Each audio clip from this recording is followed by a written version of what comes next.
आज हम लोग केमिस्ट्री 12 का चैप्टर 3 इलेक्ट्रोकेमिस्ट्री पर चर्चा करने यहाँ आए हैं।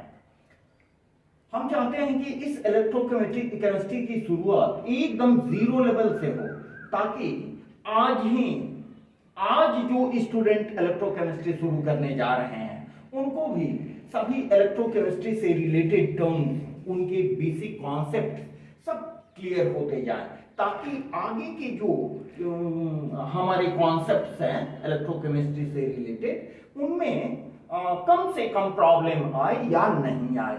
हम तो चाहेंगे कि आप ऐसा समझो कि कोई प्रॉब्लम नहीं आए।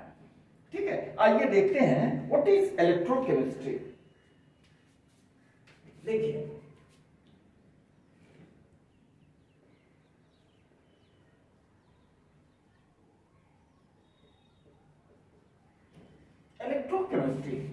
इलेक्ट्रोकेमिस्ट्री बना है दो वर्ड के मिलने से।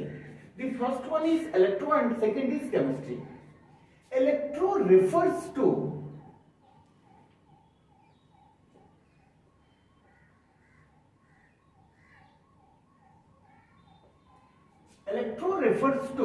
electrons.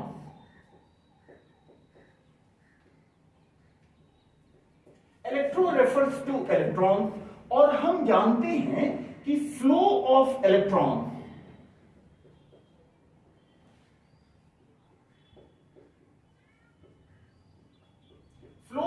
इलेक्ट्रॉन्स जिसको हम चार्ज भी बोलते हैं। ठीक है, फ्लो ऑफ इलेक्ट्रॉन्स को हम क्या कहते हैं? Electric current.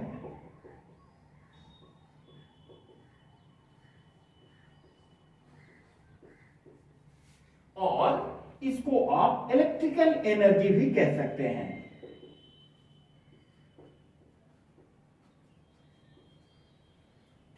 And chemistry refers to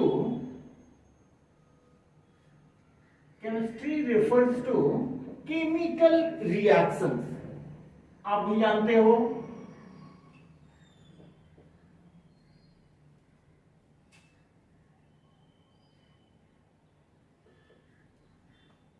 chemistry refers to chemical reactions।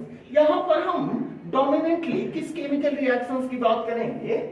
हम प्रेफरेबली यहां पर रिडॉक्स रिएक्शंस की बात करेंगे।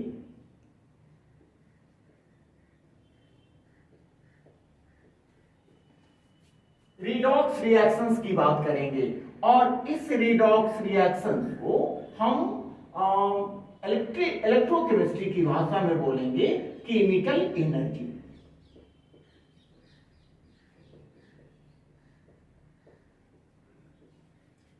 इलेक्ट्रोकेमिस्ट्री में हम देखेंगे कि इन दोनों के बीच म्यूचुअल इंटरकन्वर्जन भी होता है। म्यूचुअल इंटरकन्वर्जन,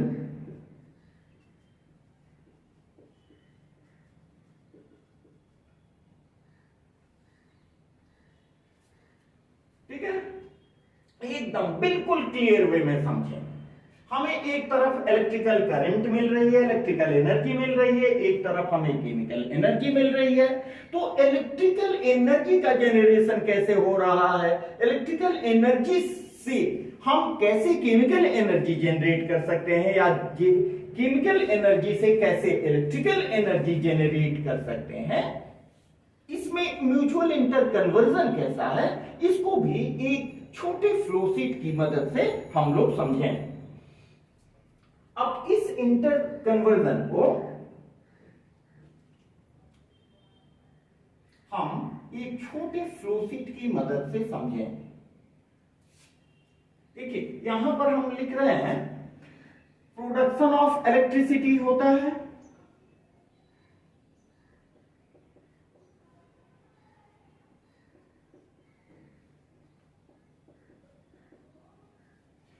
बढ़िया से आप तब समझ पाओगे जब खुद से सवाल करो और उसका जवाब यहां से मिलते जाएगा। आइए देखते हैं, आप भी मेरे साथ देखो। यहां देखिए, प्रोडक्शन ऑफ इलेक्ट्रिसिटी, कहां से प्रोडक्शन ऑफ इलेक्ट्रिसिटी होता है? तो नेक्स्ट पॉइंट में आपका जवाब मिलेगा फ्रॉम एनर्जी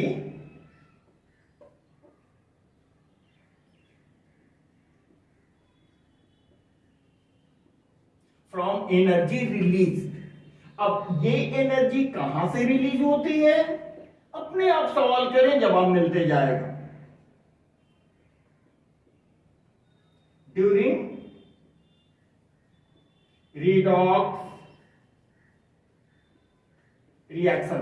देखिए, अगर आपको ये लगे कि ये थोड़ा छोटा है तो आप जूम करके इसको लिख लेना, जूम करके आप देख लो।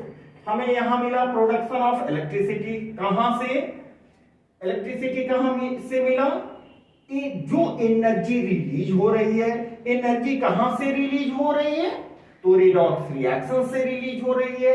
ये रिडॉक्स रिएक्शंस किस टाइप के होते हैं, ये रिडॉक्स रिएक्शंस किस टाइप के होते हैं, यहां पर लिख दे रहे हैं जगह की कमी के वजह से।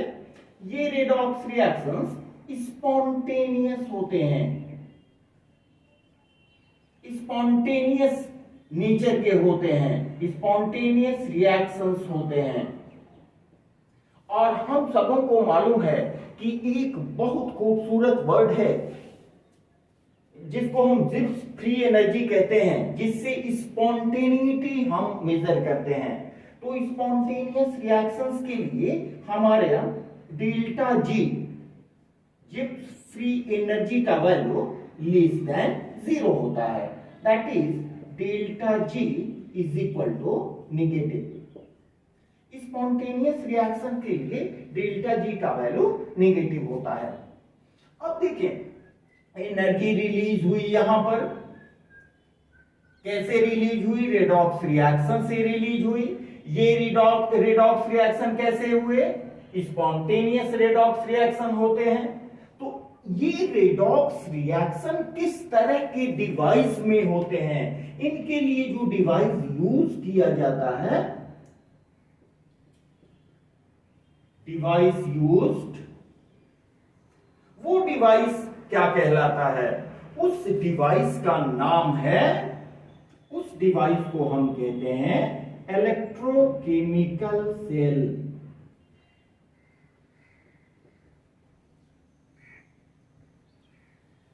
जिसको वोल्टाइक सेल भी कहते हैं, वोल्टाइक सेल और गैल्वानिक सेल।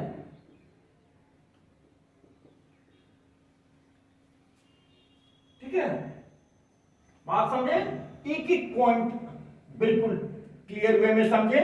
अब इधर देखें, इधर हम आते हैं, यहां पर हमारा प्रोडक्शन हो रहा था इलेक्ट्रिसिटी का। अब उधर आते हैं कि इलेक्ट्रिसिटी को हम यूज कर रहे हैं, यहां लिखें इलेक्ट्रिकल करंट यूज्ड। समझ रहे हैं मेरी बात, इलेक्ट्रिकल करंट यूज किया जाता है, काहे के लिए भाई, क्यों यूज किया जाता है, अपने दिमाग में सवाल उठा है तो यहां लिखें to bring about chemical reactions.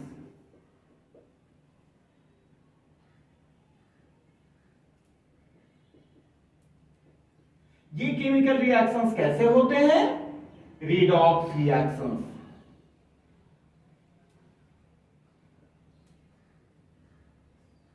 ये केमिकल रिएक्शंस रिडॉक्स रिएक्शंस होते हैं। और ये रिडॉक्स रिएक्शंस अपने आप नहीं होते हैं, ये redox reactions non spontaneous nature के होते हैं, नॉन स्पॉन्टेनियस।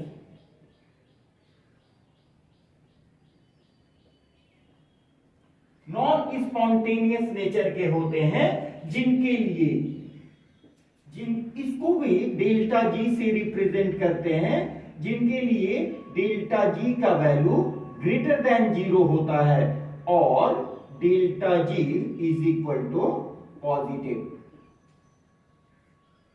जिसके लिए डेल्टा जी का वैल्यू पॉजिटिव होता है, वैसे रिएक्शन अपने आप नहीं होते हैं, इनको हमें बाय फोर्स करवाना पड़ता है, और स्पॉन्टेनियस रिएक्शंस अपने आप होते हैं।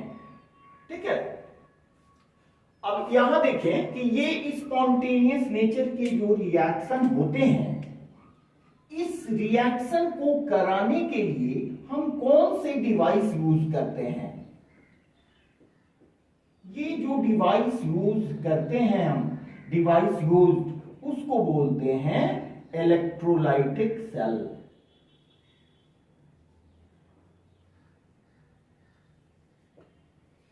This is called electrolytic cell. और समझने की सुविधा के लिए यहां हम देखें, हमारे लिए कुछ वर्ड हैं जो आप जानते होंगे। जैसे देखिए यहां एक है रिडॉक्स रिएक्शन। रिडॉक्स रिएक्शन के बारे में आपने 11 में पढ़ा होगा। वैसे हम फिर इस टर्म को क्लियर करेंगे, तुरंत क्लियर कर रहे हैं।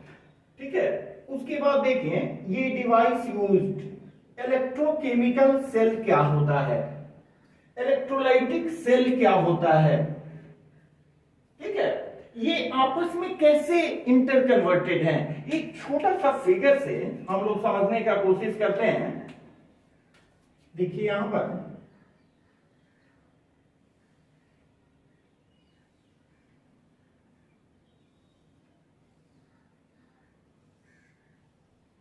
एक रफ डायग्राम हम दे रहे हैं जस्ट क्लैरिटी के लिए।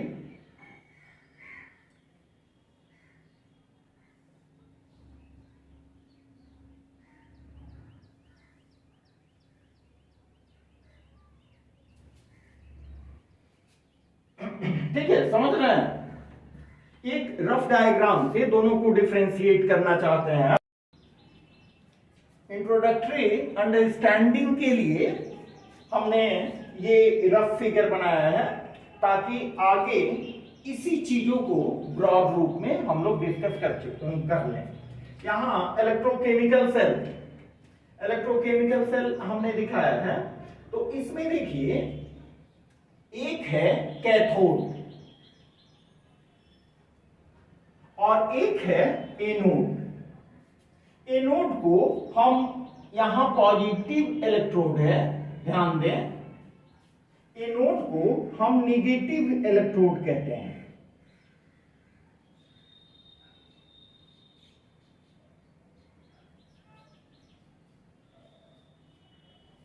एनोड को नेगेटिव इलेक्ट्रोड कहते हैं।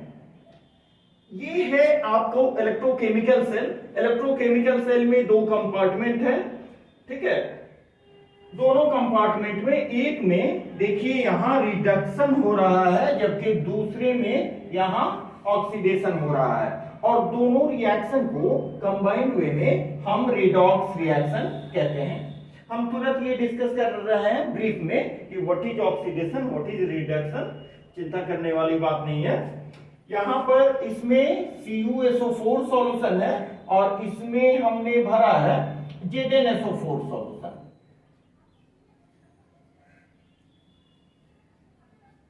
ZnSO4 सॉल्यूशन, और दोनों यहां सॉल्ट ब्रिज से जुड़े हुए हैं। ये देखिए एक कुछ टर्म है जो समझने वाले हैं। What is electrode? इलेक्ट्रोड क्या होता है, इलेक्ट्रोड क्या होता है, उसके बाद पॉजिटिव और नेगेटिव इलेक्ट्रोड क्या होते हैं। अगर पॉजिटिव नेगेटिव इलेक्ट्रोड होते हैं तो क्यों, इन पर होता क्या है। यहां देखिए हमने लिखा है कॉपर कैथोड, यहां भी कैथोड ही है, लेकिन यहां हमने लिखा है नेगेटिव इलेक्ट्रोड। एक तरफ पॉजिटिव इलेक्ट्रोड है, एक तरफ नेगेटिव इलेक्ट्रोड है। बस इसको कंपेयर करने के लिए हमने यहां दोनों का रफ फिगर बनाया है। यहां पर एनोड को पॉजिटिव इलेक्ट्रोड लिखा गया है। ठीक है, इसका कारण क्या है, हम लोग इसी लेक्चर में तुरंत ये सभी चीजों को डिटेल में पढ़ेंगे। ठीक है, इसमें कौन से रिएक्शंस होते हैं, यहां पर पॉजिटिव इलेक्ट्रोड कैसे हो जाता है इलेक्ट्रोलिसिस में, और इलेक्ट्रोलाइटिक सेल में ये नेगेटिव इलेक्ट्रोड कैसे हो जाता है। इन सबों के बारे में हम लोग तुरंत जानकारी ले रहे हैं। ठीक है, आइए हम लोग अब इलेक्ट्रोकेमिकल सेल से रिलेटेड कुछ बेसिक टर्म्स जान लें। हम लोग इलेक्ट्रोकेमिस्ट्री को दो पार्ट में स्टडी करेंगे। फर्स्ट पार्ट में इलेक्ट्रोकेमिकल सेल से रिलेटेड जितने भी टर्म्स हैं, जितने भी प्रोसेसेस हैं, उनके बारे में स्टडी करेंगे and then after we will proceed for electrolytic side. Am I clear to you? तो आइए इलेक्ट्रोकेमिकल सेल से रिलेटेड जो भी बेसिक टर्म्स हैं, वैसे तो आप लोग मोस्ट प्रोबेबली जानते होंगे, लेकिन एक थोड़ा सा रिफ्रेशमेंट के लिए उसको हम लोग देख लेते हैं। The first one is electrode. What is electrode? Electrode is nothing. Electrode एक मेटेलिक प्लेट, वैसा मेटेलिक प्लेट जिससे होके हम इलेक्ट्रिक करंट किसी सॉल्यूशन में भेजते हैं या सॉल्यूशन से इलेक्ट्रिक करंट को विड्रॉ करते हैं। सपोज दिस केस, ये इलेक्ट्रोलाइटिक सेल ही हम बना ले, चाहे इलेक्ट्रोकेमिकल सेल की चर्चा कर रहे हैं, ये हमारा इलेक्ट्रोकेमिकल सेल है, ठीक है। इसको हमने इंटरकनेक्ट किया, ठीक है। तो यहां जो फ्लो ऑफ इलेक्ट्रॉन होता है, इलेक्ट्रॉन का flow from left to right होता है, ठीक है। तो फ्लो ऑफ इलेक्ट्रॉन किसके थ्रू यहां से निकलता है? इस मेटेलिक प्लेट के through. Hence this metallic plate is called electrode, ठीक है। तो इलेक्ट्रोड को आप रफली एक समझ के चले। What is electrode? यहां देखिए,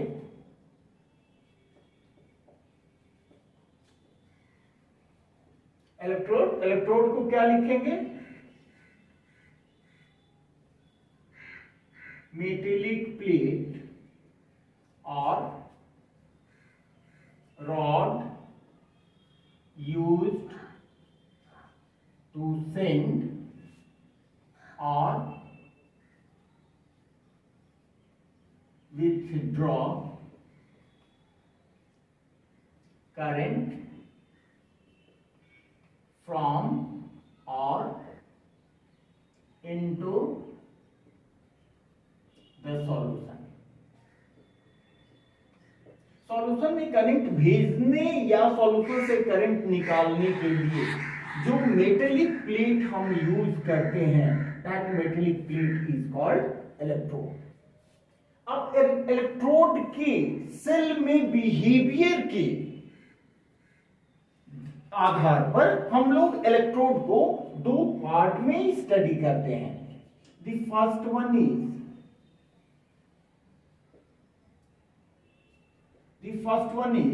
anode and second one is cathode। anode and cathode। Anode पर क्या होता है? एनोड उसको बोलते हैं जिस पर ऑक्सीडेशन की क्रिया होती है। एनोड पर क्या होगा? Oxidation occurs. तो ऑक्सीडेशन क्या होता है? जस्ट रिफ्रेशमेंट के लिए मैं जो समझ रहा हूं कि आप लोग जानते हैं ये सभी चीज, तुरंत 2 मिनट में रिफ्रेशमेंट के लिए। ऑक्सीडेशन क्या होता है? Loss of one or more electron. अगर कोई एलिमेंट एक या एक से अधिक इलेक्ट्रॉन लॉस कर रहा है, then it is said to be oxidation। यहां पर एग्जाम्पल देख लें, जो एग्जाम्पल हम लोग अभी यूज करेंगे वही एग्जाम्पल हम दे रहे हैं। यहां जिंक है सॉलिड स्टेट में, जब ये सॉल्यूशन में जाता है तो Zn2+ बनाता है इक्वल्स +2 इलेक्ट्रॉन। यहां पर इलेक्ट्रॉन का लॉस हो रहा है, इलेक्ट्रॉन रिमूवल हो रहा है, ठीक है। तो इसलिए ये होगा ऑक्सीडेशन का केस। और एक ये देखें Na+ इक्वल्स के केस में एक electron, both are the cases of oxidation. ये दोनों ऑक्सीडेशन के केस हैं, ठीक है। अब देखें एनोड, जैसा कि हमने अभी अभी आपको दिखाया था कि इलेक्ट्रोकेमिकल सेल में एनोड पॉजिटिव होता है जबकि इलेक्ट्रोलाइटिक सेल में नेगेटिव होता है। सबका रीजन हम बता रहे हैं। तो यहां आप एक तरफ लिख लो ताकि फर्दर कोई कंफ्यूजन नहीं हो। एनोड क्या होता है?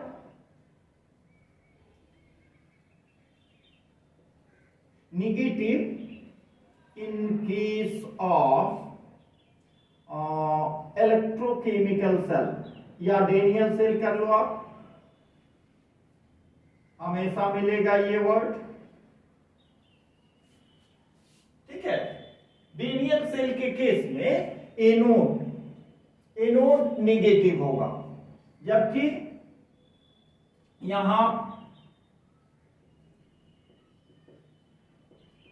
एनोड पॉजिटिव कब होगा?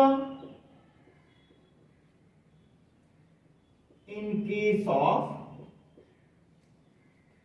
Electrolytic cell.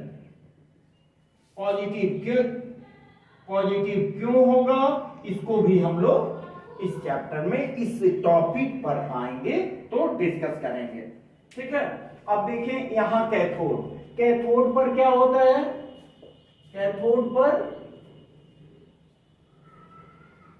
रिडक्शन होता है।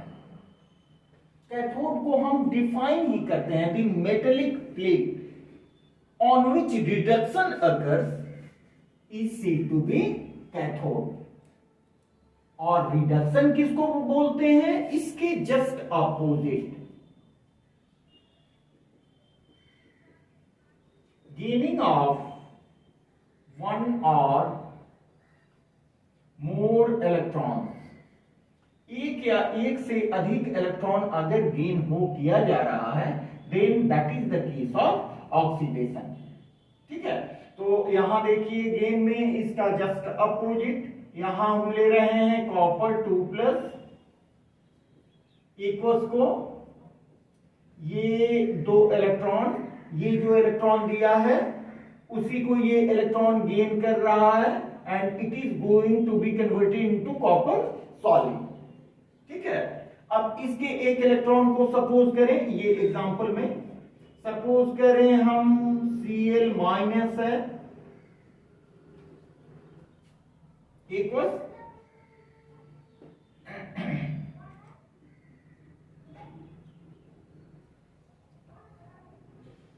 ये इलेक्ट्रॉन गेन कर रहा है, यहां पर ये इलेक्ट्रॉन गेन करके किस में कन्वर्ट होगा? Cl- में। यहां अगर Cl2 करें तो ये हो जाएगा 2Cl-।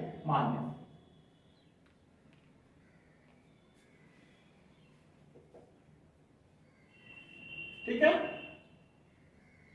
बात समझ रहे हैं? तो ये कुछ रफ आइडिया हुआ। अब इसके बाद हम लोग चलते हैं electrochemical cell. What is electrochemical cell?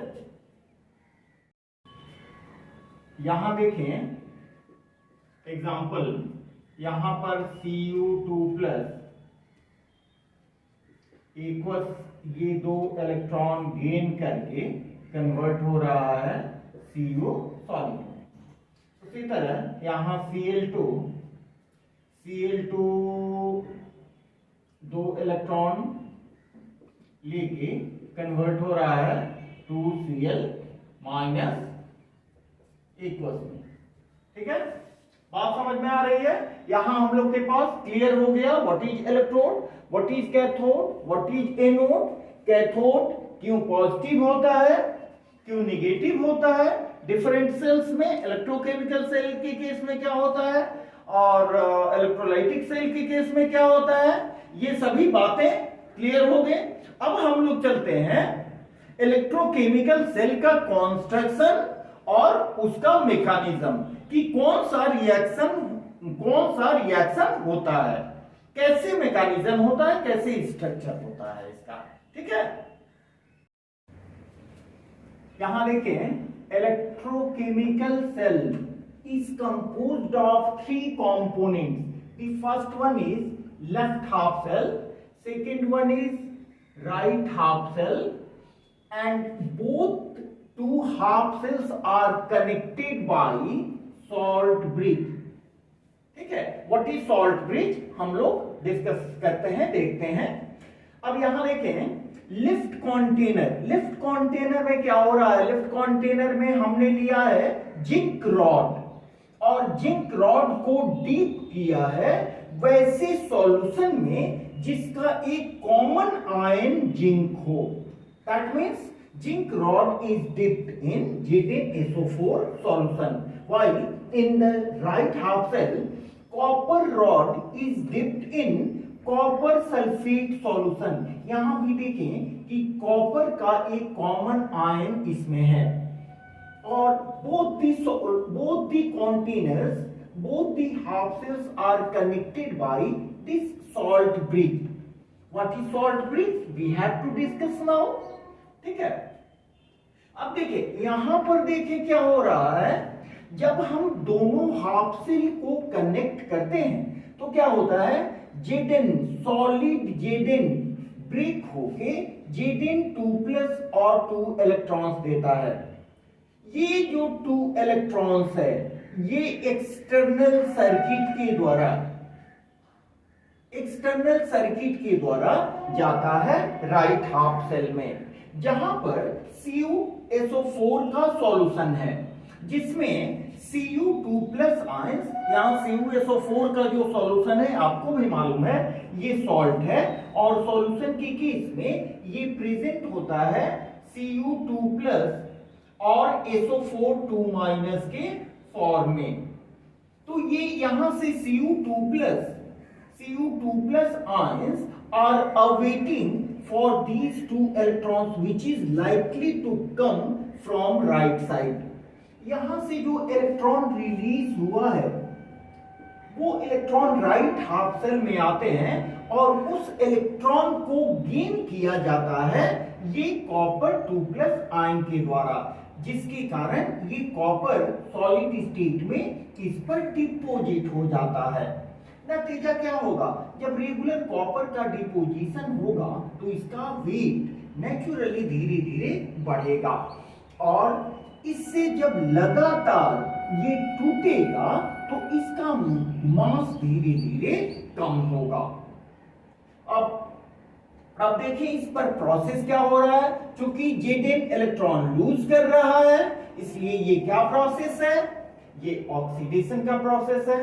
तो सबसे पहले इसीलिए इसको हम ऑक्सीडेशन हाफ सेल भी कह सकते हैं, ऑक्सीडेशन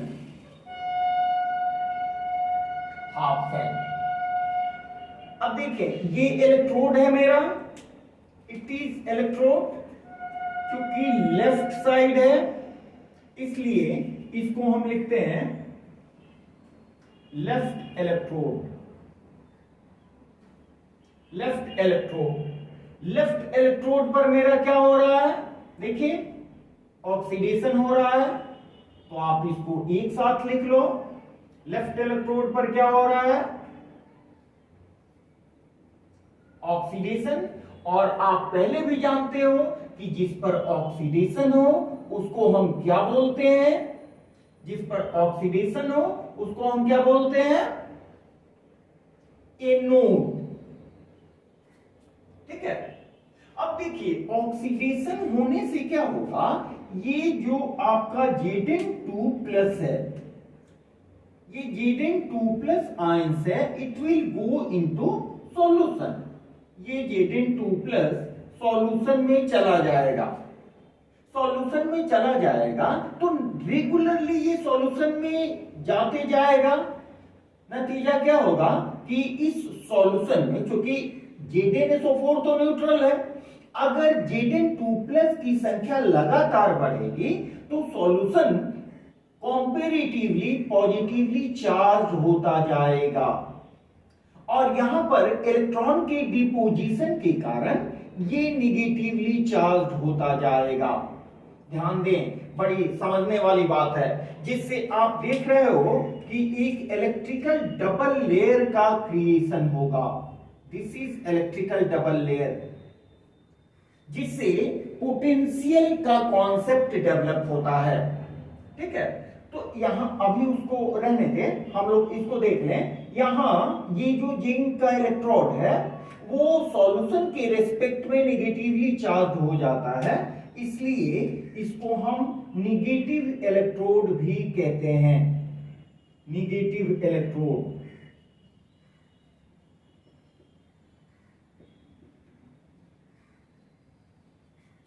ठीक है, अब यहां ध्यान से देखें थोड़ा सा समझने के लिए, इन ये जो फर्स्ट लेटर्स हैं,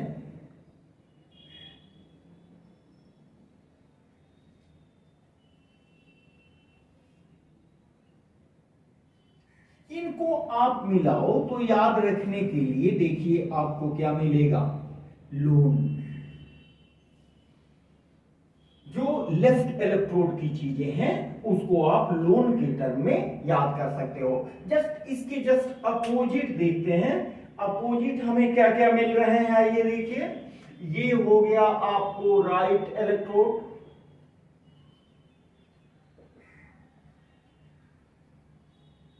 राइट इलेक्ट्रोड पर क्या हो रहा है, देखिए कॉपर इलेक्ट्रॉन गेन कर रहा है, गेन होके डिपोजिशन हो रहा है, the whole process is called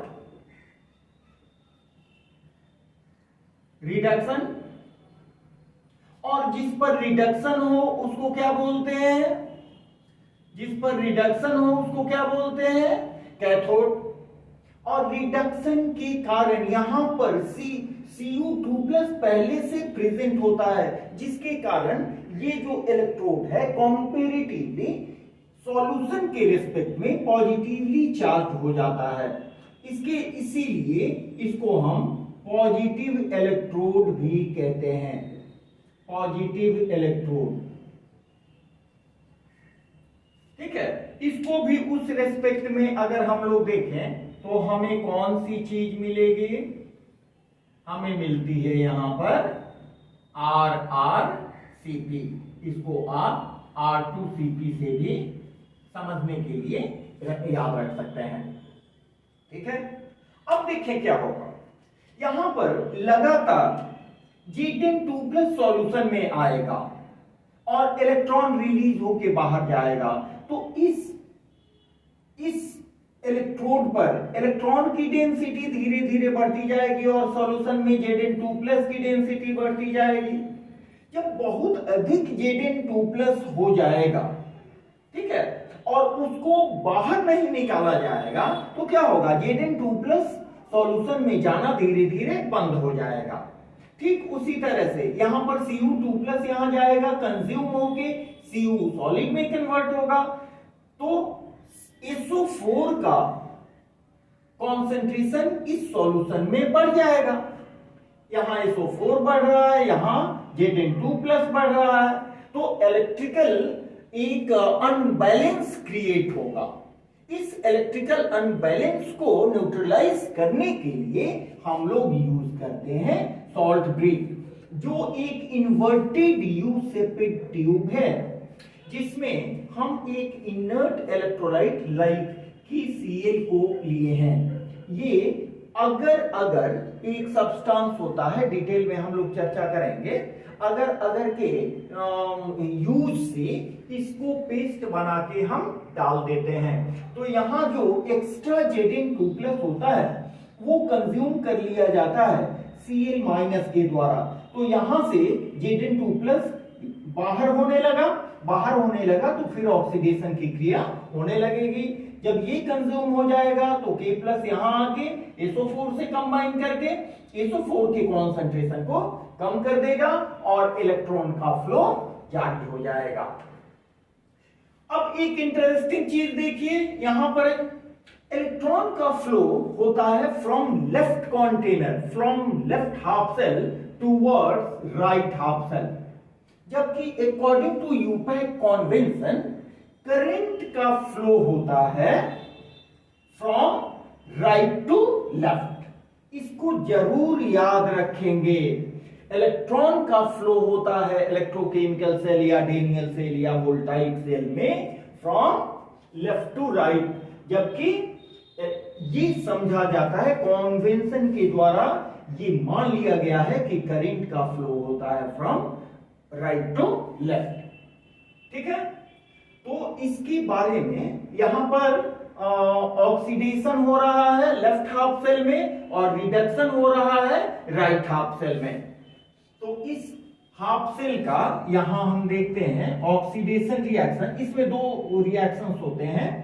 तो नेट सेल रिएक्शन को आप कैसे लिखेंगे, ये देखिए Zn कन्वर्ट हो रहा है Zn2 plus equals plus 2 electron में, और राइट हाफ सेल में क्या हो रहा है, इस 2 इलेक्ट्रॉन को Cu2 प्लस इक्वल्स 2 इलेक्ट्रॉन को गेन कर रहा है और गेन करके कन्वर्ट हो रहा है Cu सॉलिड में। तो ये हो गया आपको ऑक्सीडेशन का केस,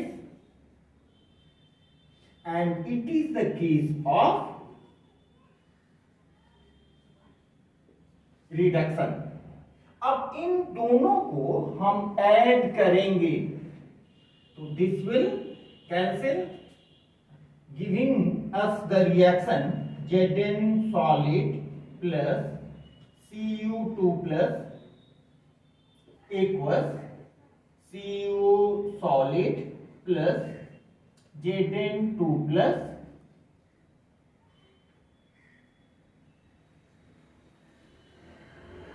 इक्वल, इसी को हम बोलते हैं नेट सेल रिएक्शन।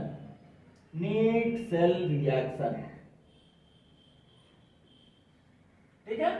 और इसमें देखिए ऑक्सीडेशन और रिडक्शन दोनों हो रहा है, तो हम इसका ऑक्स लेंगे और इसका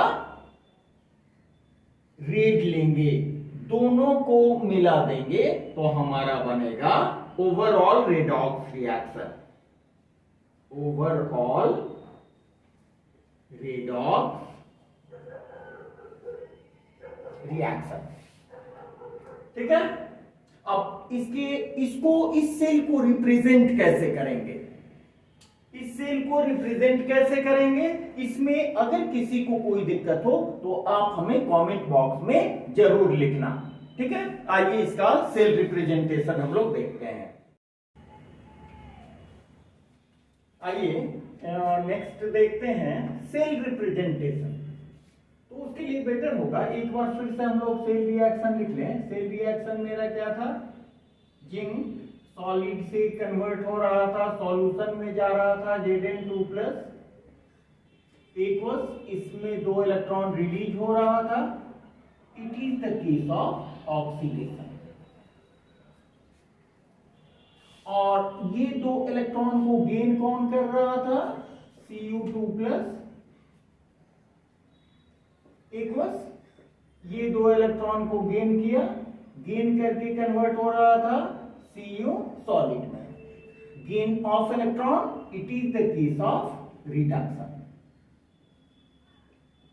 अभी हम लोग जो लिखे थे, अब इसी को आप ऐड कर दो, ऐड कर दो तो क्या होगा, Zn solid plus Cu2 plus equals, इससे बन रहा है Zn2 plus equals plus Cu solid. ये दोनों ऑक्सीडेशन और रिडक्शन दोनों को मिला के ये रिएक्शन लिखा गया है, तो ये हुआ ओवरऑल सेल रिएक्शन। क्योंकि इसमें ऑक्सीडेशन और रिडक्शन दोनों की क्रिया हो रही है, इसीलिए इसको हम रेडॉक्स रिएक्शन भी कहते हैं, रेडॉक्स रिएक्शन भी कहते हैं, ठीक है। अब इससे ये हुआ हमारा cell reaction, net cell reaction. Net cell reaction किसके लिए, फॉर वोल्टाइक सेल और गैल्वानिक सेल, ठीक है। इसको थोड़ा ये कर दें, अंडरलाइन कर दें। क्लैरिटी के लिए। अब इससे हम सेल को कैसे रिप्रेजेंट करेंगे, आइए देखते हैं। इसमें दो रिएक्शंस हुआ, ये हुआ ऑक्सीडेशन, इसको बोलेंगे oxidation half reaction, and it is reduction half reaction.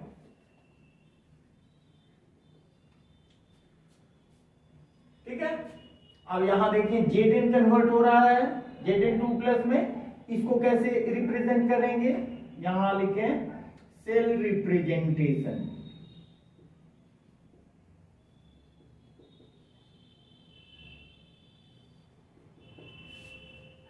कैसे, देखें यहां जिंक सॉलिड है, ये कन्वर्ट हो रहा है Zn2+ एक्वस में, दोनों के बीच में हम एक स्लैश देते हैं।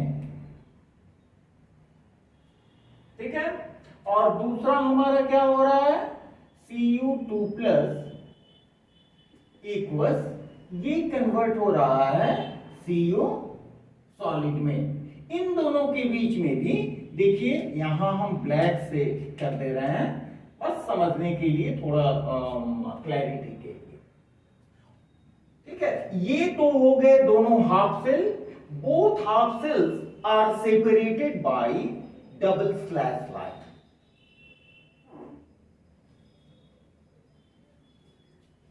ये जो डबल स्लैश लाइन है, ये रिप्रेजेंट करता है, या आप सिंपल ऐसे भी लिख सकते हैं, कोई उसमें परेशानी नहीं है। ये रिप्रेजेंट करता है सॉल्ट ब्रिज को।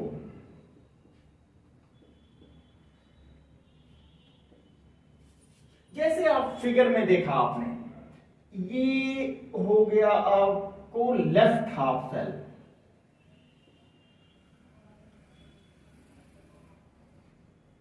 It is right half cell, naturally right में है।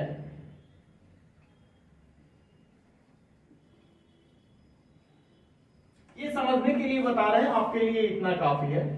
अब ये देखिए, ये +2 स्टेट में है, तो डेफिनेटली इसका कुछ कॉन्सेंट्रेशन भी होगा। यहां हम लोग मान के चलते हैं इसके कॉन्सेंट्रेशन को C1, 1 यूनिट, 1 m, जो भी मान लो, और इसको हम C2 मान लेते हैं, ये भी है 1 m। ठीक है, अब इलेक्ट्रॉन का फ्लो कैसे होता है, इलेक्ट्रॉन का फ्लो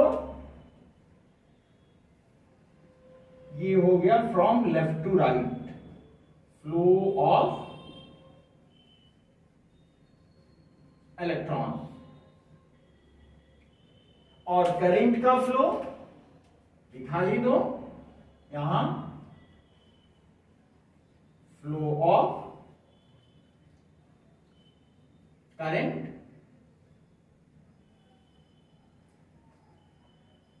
ये फ्रॉम राइट टू लेफ्ट। ठीक है, ये होता है अकॉर्डिंग टू कॉन्वेंशन। ये हम समझने के लिए इतना आपको दे दिए हैं, आप केवल इतना ही लिख दो तो ये सेल को रिप्रेजेंट करेगा। ठीक है, अब इस तरह के और भी एग्जांपल्स की आप रिएक्शंस और सेल रिप्रेजेंटेशन कर सकते हैं। ठीक है, आप कोशिश करें इस तरह के और सेल को रिप्रेजेंट करने का, सेल रिएक्शन लिखने का।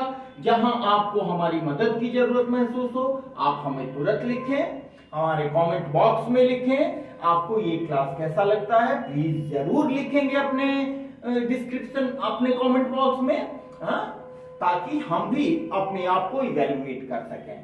ठीक है, अगर आपको ये सभी चीजें अच्छी लग रही हैं तो आप जरूर इस चैनल को सब्सक्राइब करें, अपने दोस्तों में शेयर करें वीडियोस को, ताकि वो स्टूडेंट भी इसका फायदा उठा सके जो काफी अधिक पैसे अफोर्ड नहीं कर सकते हैं।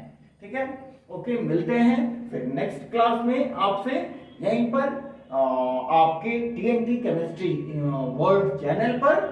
Okay, thanks a lot all of you.